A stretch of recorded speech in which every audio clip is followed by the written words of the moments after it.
So welcome to this launch event of the Global CO2 Initiative's Guidelines for Techno-Economic Assessments and Life Cycle Assessments for CO2 Utilization, version 2.0. I am Volker Sick, Director of the Global CO2 Initiative. Back in 2016, when we started the initiative, the nascent field of CO2 utilization experienced significant confusion amongst researchers, investors, companies, and policymakers about whether, when, and how CO2 utilization makes sense. Results of life cycle assessments were often, at least perceived, as contradictory, inconclusive, and not helpful to make decisions.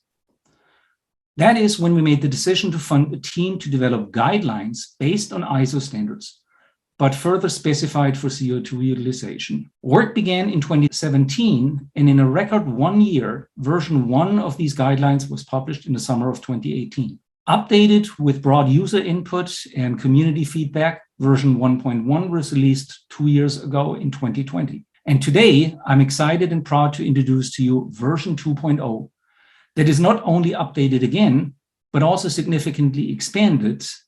Let's welcome the team to present to you what's new. Thank you very much, Volker, for sort of covering the brief history there. So yeah, we have a rough agenda here for today to walk you guys through. Volker's already nicely given us an introduction. I'm going to have a very brief overview of the guidelines, or the history of the guidelines, and sort of a little bit of an overarching overview of everything before we dive into the new topics in a little bit more detail. So we have LOW-TRL guidance, integrated TEA and LCA, and then an introduction to social LCA for CCU, and then we return finally to a second version of the making sense of TEA and LCA for CCU. We'll also leave an email address for you to be able to reach out to give more detailed feedback or questions later on if you'd like. Briefly, I'd like to go over with you guys a very, very short history of the guidelines. So Consistent is the legacy project building on the first set of guidelines Volker mentioned. Project's run for 3 years, or very close to being 3 years now. And our aim has always been to provide broad spectrum guidance for all stakeholders interested in TEA and LCA for CCU. So we began with work with guidance for practitioners, but through the Making Sense report, we've also expanded to consider commissioners and decision makers and other groups. Community engagement and harmonisation have been key themes throughout the project. We've tried to interact with you guys as much as possible. We know that that's been a little bit difficult, sort of a special challenge for the last 2 years due to COVID. And we'd like to thank you all as well for engaging with us over this time, for your precious feedback and input. This wouldn't be possible without that. We'd also like to thank the broader international CCU harmonisation group that we've worked alongside for the last 3 years. We've tried to incorporate as much of that learning as we can into version 2. Thank you for that too. What we've spent the last 2 years doing, and sort of a little bit of the first year of the project doing, is expanding that guidance that we released in as version 1.1 to cover new topics. As mentioned earlier, we have low-TRL assessment, integrated assessment, and an introduction to social LCA. The project partners are there on the right. So we have TEA Berlin, RWTH Aachen, IASS Potsdam, the University of Sheffield. And we'd like to thank our funding partners once again, Global CO2 Initiative, the University of Michigan, and EIT Climate-KIC. This is a slide that some of you may have seen before, and we have used it, which sort of gives you a very nice overview of what we've tried to do. I'd like to sort of communicate that guidance for everyone approach. So we have the guidelines now updated to version 2, which are fed into from workshop reports and interactions with the broader community. And that then feeds back into that Making Sense report that we've now updated to. We have peer-reviewed articles, and we also have the worked examples to demonstrate practical use of the guidelines.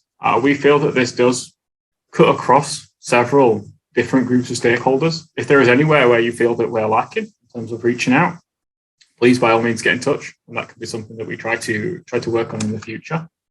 But we think we've met the intention to sort of provide that broad spectrum of guidance. I have a brief timeline for the history of the guidelines.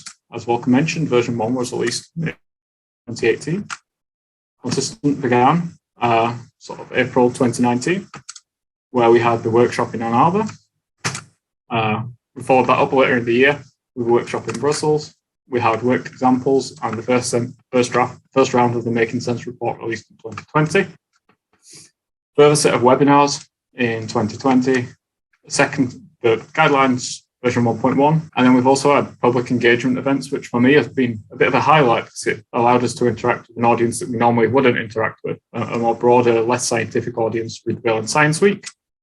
We had more worked examples released in 2021, a further set of webinars for sort of feedback and dissemination, a further round at the Berlin Science Week. And then right now, here in 2022, we have more worked examples. We have the Making Sense report, version 2, and Guidelines version 2 launched. So what we want to really communicate here is that this has been an iterative process, and an iterative process where we've relied on your input and where we've tried to maximize your knowledge and skills, where your feedback is still welcome and warranted. And we look forward to hearing to you after this event too. So what's new in version 2? We've already given you guys some indication of this. We've basically rejigged our general schematic. So we had parts A, B, and C in version 1 and 1.1. We've now added parts D, E, and F. And as you can see, part F sort of sits with B and C just under those general guiding principles. Parts B and E sit basically as derivatives of part B and C, and obviously sit under part A. So what we see here is that these are basically special cases of the more general assessments. We also have this introduction to social life cycle assessment for CCU, which is something that is of growing interest and growing importance. We've always looked at the economic and environmental aspects, but in there are also the impacts that we can have people impact on society too. And as we said, we have the updated Making Sense report, which has been released alongside this. Based on these feedback we received and the questions that we got when you guys were registering for the event, we wanted to just clarify what it is that we're trying to do and what it is that we're not trying to do, which might answer some of those questions sort of directed towards. The guidance here is general, and it's on applying and commissioning and interpreting LCA, TEA, LOW-TRL, and integrated assessment within CCU. We provide examples through the example studies, the worked examples. They showcase a range of products, but we're neutral to all technologies. Within the project, we don't favour or advocate for any specific technology or pathway. So when you ask us about sort of CO2 to fuels or direct air capture, that is something that we haven't really focused on answering whether we have a preference for that. We may have as sort of separate professionals, but not as part of the project. Things that we aren't really going to cover here are things like scheme-specific guidance. If you go all the way back to the first meeting we had in Ann Arbor in 2019, we established a general shape of this guidance where we sit somewhere in between scheme-specific guidance and then very broad guidance like the ILCD handbook and the ISO 14000 series. We've always tried to cooperate and aid other initiatives rather than displace it. We're not here to sort of take over or provide guidance specifically for RED 2. We're here to provide guidance for everyone, and that means that we still have some methodological flexibility in there. We aren't tied to databases or tools for implementation of TEA LCA. We don't provide data. So when we get questions about accessing data, the answer would be access it how you would normally access it. And we don't provide technology assessments or specific reporting templates beyond sort of what we have in the guidance. We are here to provide guidance for everybody, and that goes to our people who are familiar, sort of experienced practitioners, people that have no interest in being practitioners, and people that are also sort of learning how to conduct these studies for the first time. Given that this is the final time that we'll speak to you as a project team, I want to quickly just show the faces of some of the project team that's worked together over the last 4 years. Obviously, if we'd been able to meet more in person, you could probably have more of a chance to see us, but I just want to thank everyone that we've worked with. So we have Lorenzo, Till, Barbara and Henrietta at IASS. We have Tim, Andre and Leonard at RWTH Aachen. Johan, Professor Schumacher, Anna Zimmerman, and Johannes Wunderlich at TUV. And then I have myself, Anna Villa Zaragoza, Katie Armstrong, and Professor Peter Styron here at Sheffield. And yeah, that's everything for now. I'll hand you over to Tim, who will going to talk to you about LOW-TRL. Yeah, thank you, Stephen. And also thank you, Volker. And you already set the scope for today's workshop. And now I would also like to warmly welcome all of you from my side. And I'd like to give you now a short overview on the first new chapter that we come up with. And this is the LOW-TRL Guidelines. So Stephen introduced it as Chapter D. But first, why do we need this LOW-TRL guidelines? I believe most of you are somehow involved in bringing CCU processes to scale. And so, like these guys, you may have experienced challenges, as most CCU processes have not reached commercial stage yet. And the processes you're involved or interested in are most likely on different scales and different levels of maturity. The lower, the more the assessment may differ from the full-scale assessment. And to describe these different levels of maturity, our guidelines follow the concept of technology readiness levels, short TRL. And the TRL scale is from TRL 1, which is a basic idea, to TRL 9, which is the first full-scale operating process. And in the LOW-TRL guidelines, as the name LOW already indicates, we are focusing on the first 5 technology readiness levels. As from TRL 6 onwards, data from a pilot plant are already available, and those allow to use the existing TEA and LCA guidelines, which are chapters B and C. So this focuses really on the first 5 steps. And at each TRL, you can perform TEA and LCA to support the ongoing research and development. And now imagine you're involved in creating a novel CCU process. And here, for example, this is a basic chemical that is currently produced from fossil. And as you see here, you have identified 2 different separate reaction routes. And your team already conducted first lab experiments for the proof of concept.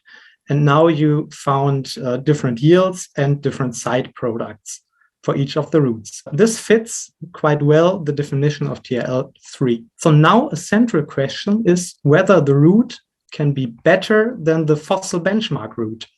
And this from both perspectives, from environmental and also from a financial perspective. Furthermore, your research team may ask which steps to take next on the way to the commercial scale. And here, both questions are covered in our LOW-TRL framework, which we introduced in our guidelines chapter here. And those 2 research questions are once covered in the monitoring goal, and also the others are covered in the R&D support goal. The monitoring answers the questions about the expected potential of your CCU process compared to the fossil benchmark. So in short, what is the potential? Based on the monitoring results, then you do a go or no-go decision for your project. And if this is a go, then R&D support steps in. R&D support aims to guide your R&D to research hotspots, which can be, for example, deselecting unpromising options. This could be downstream processes also, depending on the TRL, or by assessing crucial parameters that influence your overall performance of your process. In short, you can use this assessment to prioritize what will be done in R&D. And then after your R&D team has made some progress, you can do the whole thing once again. So the whole assessment once again with new information available, once again monitoring, then R&D support.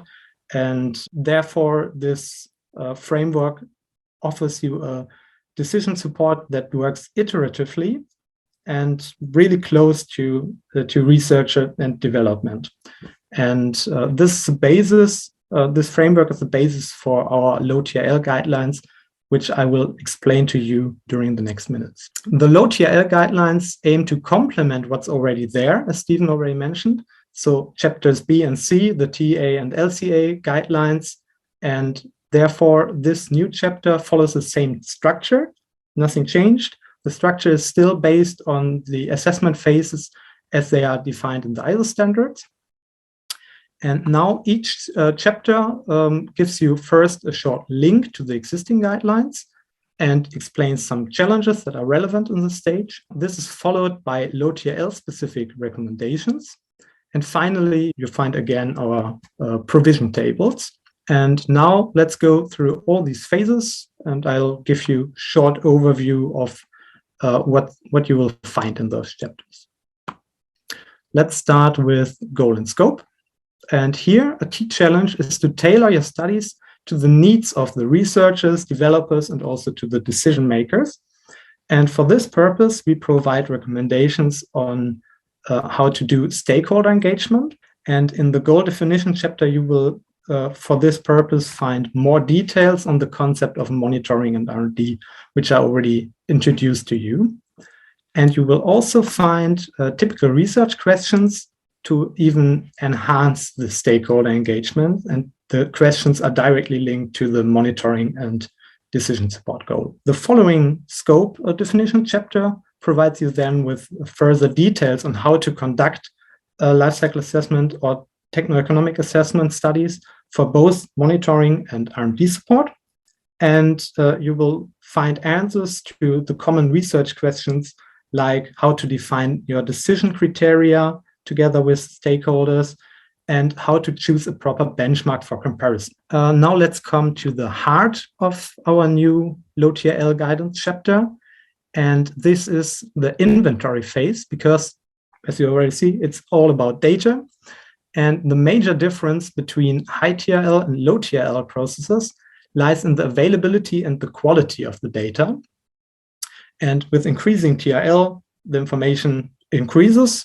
And therefore, it's very important to have information available at each TRL. And therefore, we here provide TRL-specific information on what data is available at what TRL, also the related requirements for decision-making and further details. And if you are unsure on what your TRL or your process TRL is, then you can have a quick look on the block flow diagrams, which we provide at the beginning of each subchapter. If you are looking for the right method, then the next step to estimate what's still missing for your data, then you will find these kinds of tables, and they are all structured the same. You will find necessary input for this method. You will find underlying assumptions and also limitations. And finally, you will find recommendations on when and how to use this method. And yeah, you can choose from a bunch of different methods to give you even more guidance. We have a follow-up part where you will find direct recommendations of default estimation methods. And you will also, once again, find information on how to use these methods for monitoring and R&D support. Let's then come to the impact assessment chapter. And here we will, you will find both the calculations of indicators for TEA and the life cycle impact assessment phase for LCA. And for LCA, the story is quite short. Everything still works as in chapter C, and there's nothing to stop you from just using chapter C. However, one thing might occur in your research, and this is you may have novel materials involved. And not for all materials, you will find characterization factors. Those characterization factors are needed to describe the environmental effects when these materials are released to the environment. So for every CCU process that comes up with novel materials as products or as reactants, you will find some guidance in this chapter as well. For TA, there's a large variety of indicators that you can use. And in this chapter here, our colleagues from TU Berlin recommended when to use which indicator, as not all of them are applicable at each TRL. And as you see here, they also derived a decision tree on what characterization factor to use in which TRL. Let's come to the interpretation and reporting. The interpretation phase and also the reporting phase are very closely related to all other phases as they are directly connected to them. And therefore, they are key for you to support decisions in the right way. In our framework, you have already seen two separate steps of reporting and discussing results, one for the monitoring and one for the decision support. R&D support. You see, it's very important to be in constant dialogue with decision makers and R&D experts. And yeah, this is why this is quite central here. And there are also special requirements for LOW-TRL assessments, and they are highlighted in this chapter. This is, on the one hand, the need for this kind of iterative support, where you support decisions made on the way and not just provide one final assessment at the end of your assessment for a final product. So it's really to do these small steps here. This brings different requirements for each kind of assessment. So if you're doing monitoring or R&D support, this differs in your requirements, and therefore you will find support for both parts. And both are written that you can use this support even under high uncertainties and be aware of the limitations of high uncertainties. Finally, there's the reporting phase. And in the reporting chapter, you will find recommendations and suggestions for internal reporting. This is focused in this chapter. So now we had a short overview of all chapters, and now let's come back to our initial example and see how the LOW-TRL guidelines really can support you. And remember this example.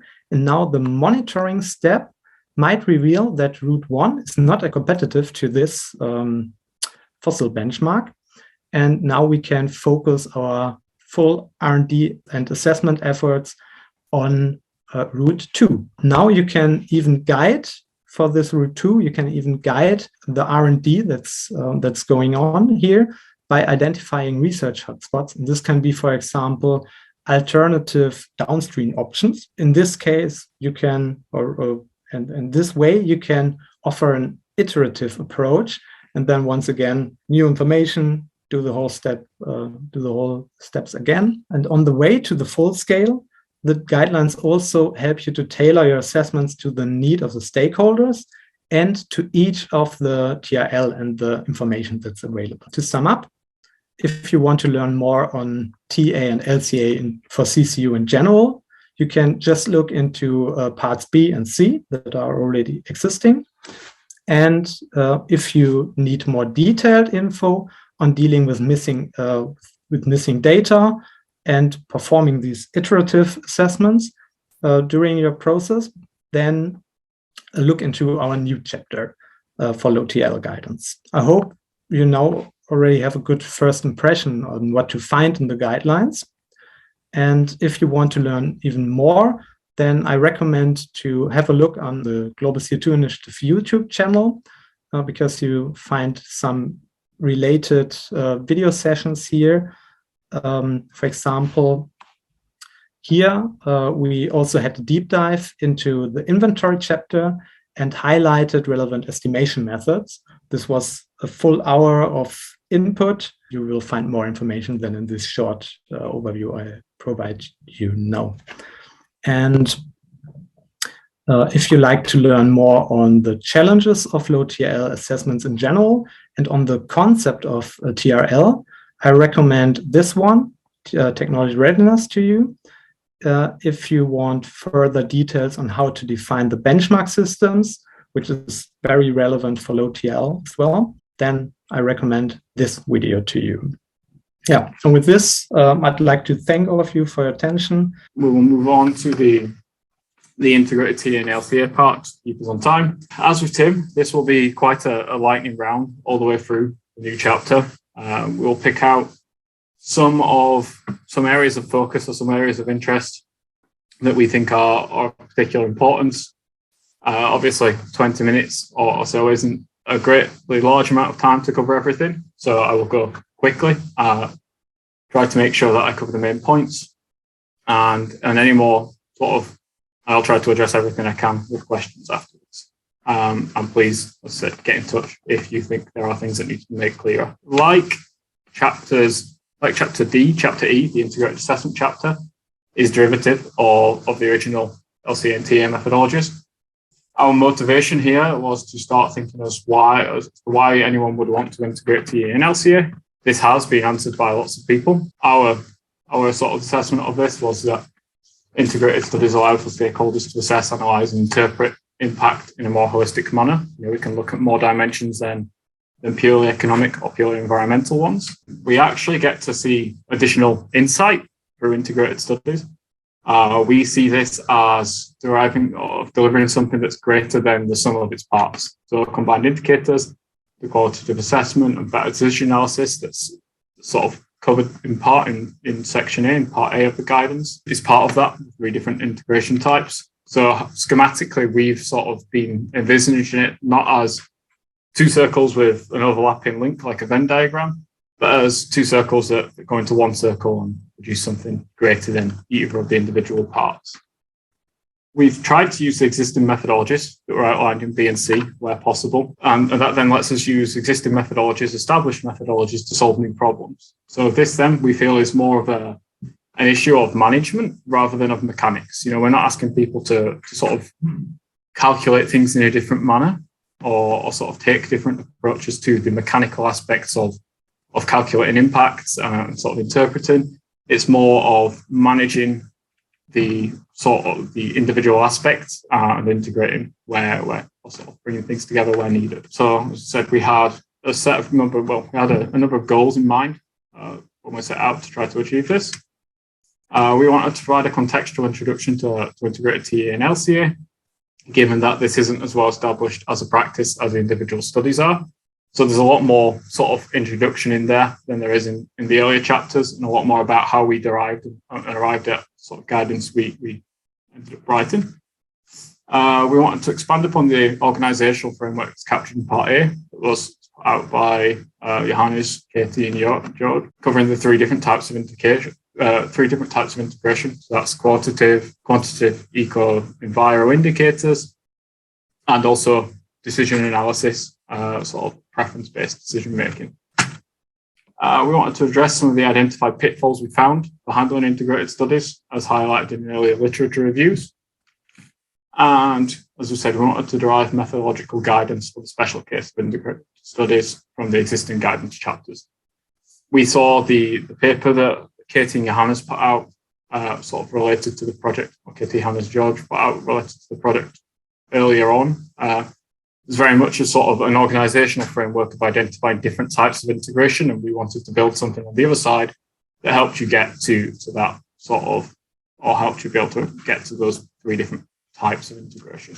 So in terms of overall structure, we drew a structure that is very similar, or should be very familiar to people. It partly reflects that of the LCA and TEA, and partly reflects that of eco-efficiency analysis, in that there are some parts that are well integrated and some parts that are handled in parallel. Some stages can be integrated, and others, because of the mechanical aspects of calculating impacts and indicators and sort of building an inventory, are more aligned, albeit with some crossover in some areas. So specifically when we're thinking about inventory, there's quite a bit of crossover there on, say, technical data, but then there are still parts that are quite separate, and it's sort of managing that alignment between the 2. As we said, the intention has always been for us to maintain the integrity of the constituent studies. That's the TEA and the LCA study. We didn't want to change the mechanics of those. And in theory, what we wanted to try to keep was the ability to separate out those studies back out, and for you to be able to pick out the TEA part and the LCA part almost, and sort of split that integrated study back down into the 2 if you wanted to. That wasn't our intention for people to do that, but the idea was sort of that you could sort of work backwards if you really wanted. We started by reviewing the existing guidance. There isn't really much to say about this. It was more of just how we started our process. And then I'm going to go now briefly through, phase by phase, what we actually feel are the main differential aspects here. So starting with the goal phase, we actually think the guidance in the TEA and LCA parts of the guidelines is very well aligned. Actually, what you actually need to do is pretty much covered in both, and it's very similar. Methodologically, the challenge is actually quite minimal here.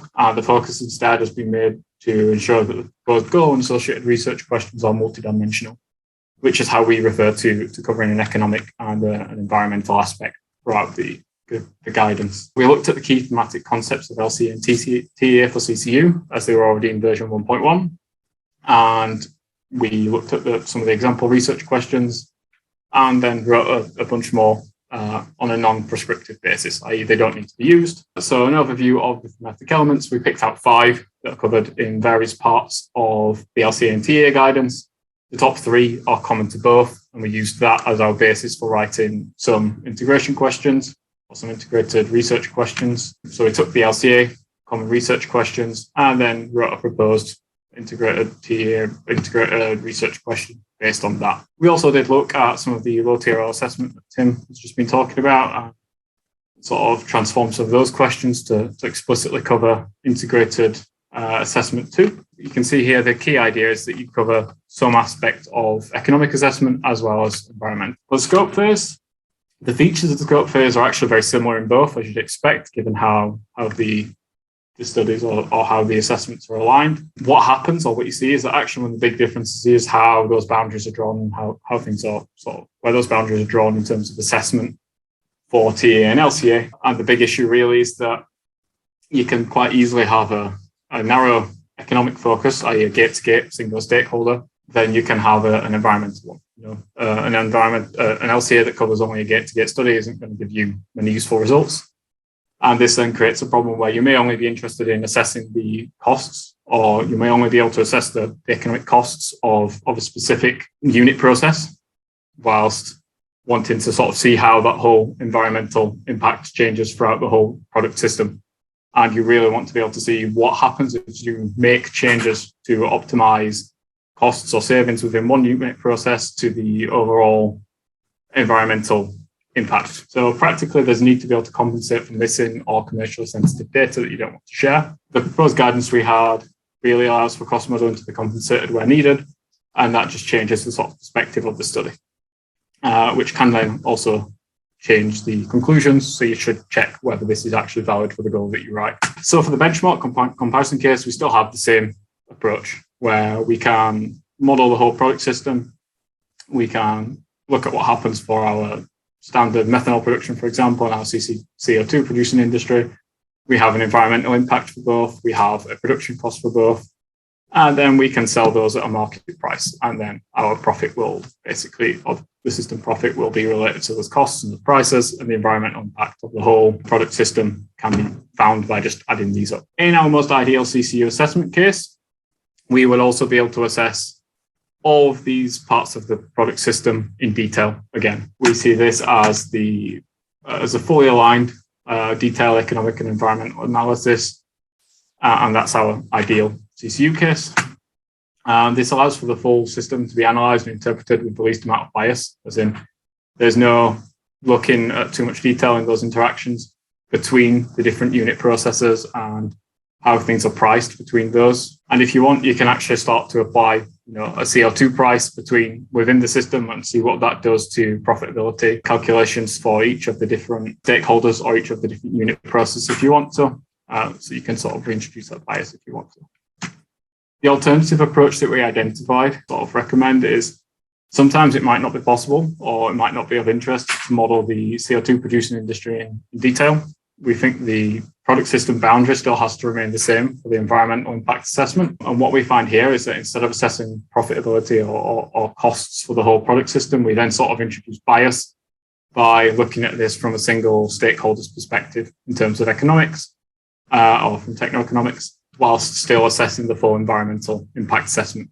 So this is where we can start to see where if I make changes to minimize my production costs, say in my CO2 to methanol plant, I can see what impact that has on the overall product system behavior in terms of environmental impact and start to be able to calculate those trade-offs between cost and environmental impact. The product system boundary is then determined by the environmental assessment, the LCA, and all the products are retained in the functional unit. So you still have to compensate for buying that other product. It's just that now the economic cost is now, the economic assessment is now no longer without bias because it's taken from a single stakeholder perspective. So we can still, our identified use case for integration is that sort of balance of internal and external costs. We can still do that, but from a slightly different perspective. The cost of other products in the functional unit of a reference flows is now just equal to the market cost or market price. So if we're not going to model them in detail, you have to compensate by essentially buying them. And this lets us keep a consistent functional unit for the whole assessment. This allows for integrated assessment to be handled even in scenarios where detailed economic modelling of the whole product system is not feasible or desired. So we also looked at combined economic and environmental indicators at this point as part of the scope phase. In the TEA guidance, it tells you there that you need to select your indicators at this point.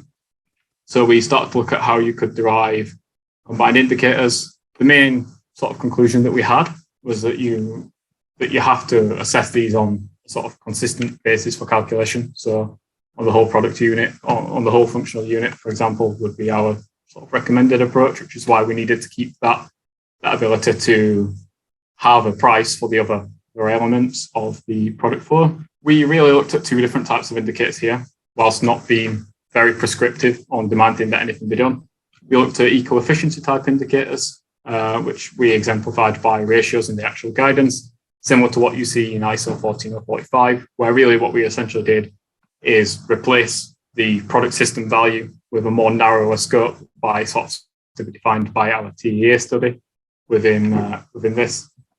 And then indicators that assess cost trade-offs. So things like cost of carbon avoided, which are relatively common and sort of recognizable to many people. So for eco-efficiency, as we said, we see this as well, we give a ratio of product system value, with the product system value in this case probably determined by production costs or potential profit if things are sold at the local market price, and the environmental impact. So you can improve eco-efficiency in that sense by either improving the economic performance or reducing environmental impact, and either would give you a more eco-efficient product. And then obviously the cost trade-off indicators are just a simple change in X for change in Y. And that allows you to, for example, put that price on, or put a dollar or euro cost on CO2 avoided, for example, when we compare across different product systems. As I said, there are a lot of sort of moving parts that go into this, and that's why we left it quite open in how people might want to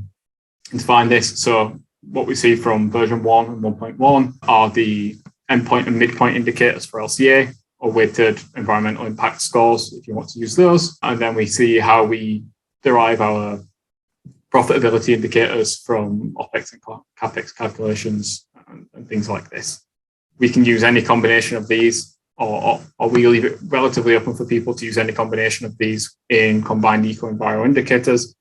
So if someone wanted to look at sort of specifically capital costs or changes in capital cost or carbon avoided, then they can do that. If they wanted to look at net present value calculation and use that as part of their sort of combined eco-environmental indicators, people can do that. We don't feel there's any need to be particularly prescriptive in terms of the type of indicators used. In terms of that sort of covers everything we have in the scope. In terms of inventory, it's the first of the phases where we see the methodology as predominantly parallel rather than fully integrated. The major new challenge here is ensuring that there's sufficient alignment between TEA and LCA data inventories. Any alignment any data is sufficiently precise to meet the desired goal. We think that using things like, we suggest using pedigree matrices to help with this, as once again, it's an organizational challenge rather than an actual mechanical challenge. The collected data and all the best practices that are established for TEA and LCA are already captured elsewhere in the guidelines. We tried not to go back over all these established sort of aspects, and selecting a benchmark or comparison case should be handled with reference to TRL. We drew from the work of the harmonisation group, international harmonisation group, for that, and we basically suggest that for TRLs 1 to 6, we use the sort of the guidance given in Part D, which is best in class using greenhouse gas emissions to determine what is best in class, and then marginal cost for those higher TRLs. The only thing we say here is that you should also be careful to make sure that you consistently use one technology. So if you identify best in class as being greenhouse gas based for purposes of your LCA aspect, you should also use that for your economic aspects too. Don't sort of mix up best in class definitions here, because that could then create some sort of misalignment. Impact assessment phase, as Tim mentioned, that impact assessment even here doesn't really change much. There are the additional indicators to calculate, but we've already spoke about those in the scope. This is very much the mechanical putting together of those as you've already defined them. The actual impact assessment in terms of TEA and LCA remains parallel. The indicators calculation of those indicators remains largely the same as it was. And then combined indicators are defined as we sort of discussed in the scope. So there's a lot of sort of free range for people to define those indicators as they like, as long as they describe how they define those indicators and stay within the sort of realms of feasibility and keep that same assessment basis. Normalization and weighting are permitted. As I mentioned, we can have a weighted environmental impact if you want, but these should not be reported publicly. So if we're going to introduce bias, we should hold that back out of public-facing reports. Interpretation phase is another phase that we determined to be sort of fully integratable. There are obviously some sensitivity and uncertainty aspects that should still be considered on a univariate basis, when we go through line by line on local sensitivities. There are a lot of similarities in the methodologies already. It's once again what you're trying to do and how you do it is very similar. So we tried to focus on where there might be some differences. We really sort of pointed out that one of the things that people need to do at this point is at least sort of complete one of those types of integration that are mentioned in part A. So that either the qualitative assessment as a bare minimum, or something preference-based, or make sure that they have the ECO-ENVIRO indicators calculated. We also did feel that there's some sort of scope here to look into things that are sort of key to identify inputs that are sensitive in key economic and environmental parameters. So anything that is shown to be sensitive in both, that's shown to have an impact in both economic and environmental performance, we think that you should really look into whether there's any correlation between this sensitivity or whether you can determine any causal links. We give an example of this in the guidelines, I think, where we talk about hydrogen and how you derive hydrogen, how there can be a very simple causal link between the economic cost of that and the environmental impact that has. And then things like principal component analysis might also work as a multivariate study. We saw some examples of that on eco-efficiency indicators outside of CCU, and I think that could actually work within the bounds of this too. We also include a section on MCDA specifically because we mention it as a type of preference-based integration. There's no prescriptive preference for selecting a methodology. We thought we've mentioned this before when we discussed it. This is very much, the section itself is very much a brief introduction to methods and problem types. The associated works example that was released last year adds more context and further background and a lot more references to look up those different methodologies. The main prescriptive element we had here for integrated assessment was that you'd have to include an economic and environmental aspect, otherwise there's no point doing an integrated assessment. So, you have to consider both of those within that decision-making process. And that is pretty much everything that I have for you guys on the integrated assessment. I apologize because it's one of those things where we can't really go into much detail. It's very much a very quick run through. I am going to stop sharing my screen now. Till, would you like to start your part? Yeah, sure. Thank you very much. So I will be talking about our work on social LCA, the last part that we put into the guidelines, and then we'll continue with the new version of the Making Sense report. And first, starting with the social LCA for CCU part, which we introduced. And there I want to first start with a little bit of the motivation behind these. So when we have CCU technologies, they are often being deployed or envisioned to be deployed in existing systems. And it sometimes looks a little bit, or it can be envisioned to look a little bit like this here. You see, there's the conventional industry, which is in this case, cement producer in red and gray. And then we add in blue the CO2 utilization technology. So in this case, it's a mineralization process that will then potentially use the CO2 from the cement plant and reduce the emissions. And from that, we see that downstream in orange, there are also other processes that then will later on use these novel products. And while we know quite well, or where we also do this in these guidelines, we know that there are economic consequences, and that we usually assess with the techno-economic assessment. So that might be, for example, increased cost in production, or maybe increased prices, and so on, depending on what kind of indicator in the end we use. And then we also have on the other side environmental aspects. That's usually why we do these kind of CO2 utilization technology, or why we envision those, is to reduce the overall carbon footprint. With the life cycle assessment, we also obviously look at other indicators as well, or other impact categories as well. So as, for example, metal depletion or fresh water depletion. And while we can assess with the guidelines the techno-economic side, so the economic part, and with the life cycle assessment, the environmental part, we capture two of the three big sustainability pillars. And the third one which we are missing so far in the guidelines, or have been missing so far in the guidelines, is the social aspect. And here, the social aspect has been it has been in a developing field where people are starting to assess the social impacts of these kinds of technologies. And what we wanted to add here into these guidelines is also giving a view into the social LCA, or social life cycle assessment, to also now incorporate or maybe suggest that some people, some practitioners in their studies also start modeling their social aspects of these technologies, to have a broad idea of all the impacts from the implementation or potential implementation of CCU technologies. And how does social LCA work? So social LCA works very, very similar to conventional or environmental LCA. So we see here the phases. The social LCA uses the same phases that we know from LCA, and also suggest for TEA, or it's very similar in the guidelines that we shown. Here, the main focus is that you have to have a selection of stakeholders that you will assess. So, for example, there can be workers or local communities, and you have to derive subsequent impact categories for these. So there's the main difference. And we focused our work mainly on guidance that has been published for social LCA, and they were published by the United Nations Environmental Programme in 2020.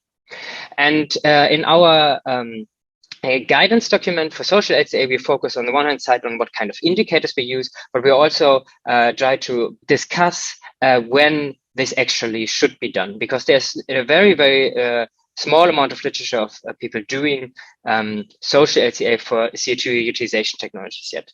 And one thing we came about is when you are performing an LCA or maybe also a TEA study, it might make sense to add this social LCA. And it really makes, or is much more critical, depending on what are the differences between your technology, your benchmark, and the implementation of the CCU system. So if you have a CCU system, which will a lot of the activity will take place in different locations than your conventional one, and will also have different value chains that it uses, then it might make sense to do these social LCAs, because you can expect that there might be a lot of social changes with your systems. Whereas when your systems are very similar and you do only small or incremental changes, we still suggest to look into the option of providing a social LCA on top of your LCA, but we say you can sometimes neglect these. And this is in particular important, or we feel, for CO2 utilization technologies, because especially a lot of technologies that focus on the use of hydrogen often don't really explain where the hydrogen, for example, would come from. And when this comes from different locations, that is something that must be addressed for later on, for decision makers to really have the full picture of all the impacts that CCU technology might have. And that brings me also to the next topic. As the social LCA, we can really see is an added tool that is very important for understanding these kinds of assessment, or giving a second perspective, especially also for the people that are not practitioners.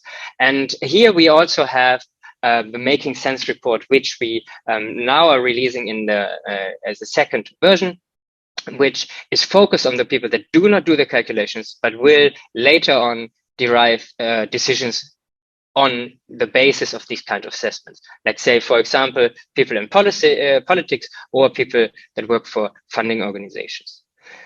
And here we focus on pretty much two things. In the Making Sense report, how we call it, is actually called Making Sense of Techno-Economic Assessment, Lifecycle Assessment Studies for CO2 Utilization. We focus on two different things. One, we want to support people that want to commission a study, so that can ask a practitioner to do and perform an LCA or TEA study, and then can understand what to ask for and how this works. And the second one, someone who wants to derive a decision based on these studies and is looking at existing studies and wants to evaluate whether one technology has been scored better than another one. And overall, our Making Sense report now in the version 2 has 3 parts. So we first have an introduction to LCA and TEA, in particular for CCU. So this is really for people that haven't been doing LCAs or TEAs and need to get an understanding how it works from the ground up. And then we have a part B where we go through a case study case and on to how to commission and to compare a study step by step and showing the common pitfalls that might arise. And then we have a part C, which is a bigger amount of decision trees which guide you step by step on what you have to look out for when you compare a study or commission a study. And all of these are very much interlinked.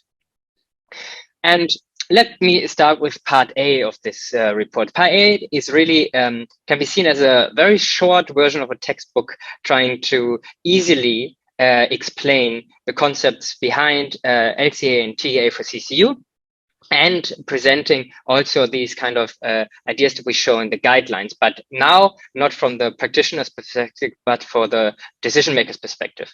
So here we mostly focus on the research question and the goal and scope definition, and then how to interpret the results that you are getting. So not about how certain things are calculated, because this is not a part of this the audience. And it also, here we also describe how the cooperation ideally between someone who commissions a study and the practitioner should work. And you see the pages look something like this. So we have a little bit of a textbook style on the top, with diagrams, very easy to read. And we always refer to examples that are actually also published as our work examples. So if someone has questions that they want to find out in more depth, they find all these in the worked examples that we also published by the Global CO2 Initiative. And at the end, we always have a short summary for decision makers. So overall, the document is not too long and can be read by anyone who isn't someone who wants to do a TEA or LCA later on. And a little bit the question is, why do we need this in particular, explanation on how LCAs and TEAs work and how to define the scope and so on. I think the easiest example we see here. So especially now when you have to derive decisions on whether to invest into CCU technology or not, it's very crucial that you have a common understanding on how these technological assessment works. For example, when we look at differences between, is a technology carbon neutral, does it produce negative emissions, or is it maybe carbon reducing?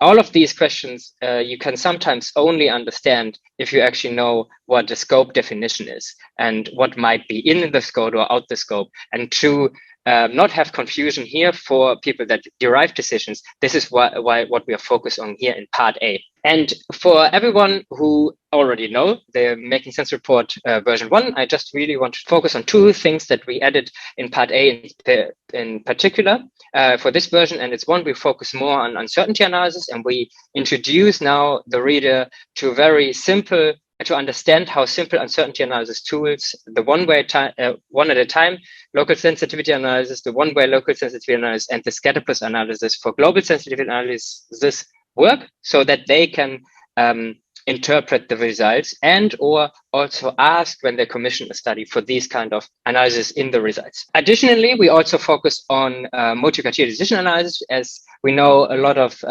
questions are multidimensional and cannot be just captured with one indicator when you want to derive an investment decision, for example. And therefore, we introduce the reader to the weighted sum methods and to the analytical hierarchy process, where they can learn how to easily implement these tools to derive a decision, maybe more on a structured basis. And that leads me to part B. So part A is the textbook kind of style part where we introduce how these assessments work. In part B, we then focus on how to commission a study and how to read studies, just going through an example case. So, and that is, we try to highlight the common pitfalls that might arise here. And for example, what we show how typical TEA results look like, and show what kind of these different presented values mean, and also we do this for the LCA results. And an example here would be that we show, for example, when in an LCA result for example, for a mineralization process, in this case, negative values are shown. It doesn't mean that the overall technology is negative, because that really depends on the scope that has been applied. And then finally, in part C, we have a lot of broader decision trees where a decision maker can go through and step by step will be guided on how to commission a study and how to select a certain study to compare it to others, for example, and really go step by step through the phases of how the LCA or TEA was performed. So to really check that the scope is fitting perfectly to the question, the research question that the commissioner or the decision maker has, and that also that there is no confusion later in the interpretation. And just to show you a little bit how it looks like, this is the decision tree where it starts. We have multiple cases where you can go through, either you commission a study or you want to compare existing ones, and later you will be guided through how to derive the decision. And when we now look at one of these cases, for example, here, the commissioner, the decision maker wants to commission a study, then we'll guide them first into defining the research question. We're also going back to part A, and then we define here a process where the practitioner and the commissioner have to communicate together to understand the goal and scope of this study. And we always specify this with very easy to read boxes that will always guide you back to this part A. And in the end, the whole scope definition will be done, in this case, then an iterative process. So you should see that everything has been answered, and the practitioner will then carry out the study that you can, in the end, then interpret. And then you see, you will get the results, and in the end, it will lead you to understanding, to another decision tree, which helps you to understand the results and the reporting that you are getting. And with this, I hope I could give you a little bit of an overview of why or what the Making Sense report and our part F of the guidelines now is about. And I want to ask you then, whenever you meet someone who might benefit from learning about TEA and LCA for CCU and is not a practitioner, just download the Making Sense report and send it to them. And we would be very grateful for this. So there's less misunderstanding of TEA and LCA results among people that do not perform these assessments. And with this, I'm giving it first back to Stephen. Thank you very much. Thanks, Till. Thanks for a very interesting and brief introduction to two things. So that's a much harder task than the rest of us had, having to focus on one. And if you have any more feedback that you would like to share with us over the next few weeks or so, please direct it towards the email address that should be on your screen now.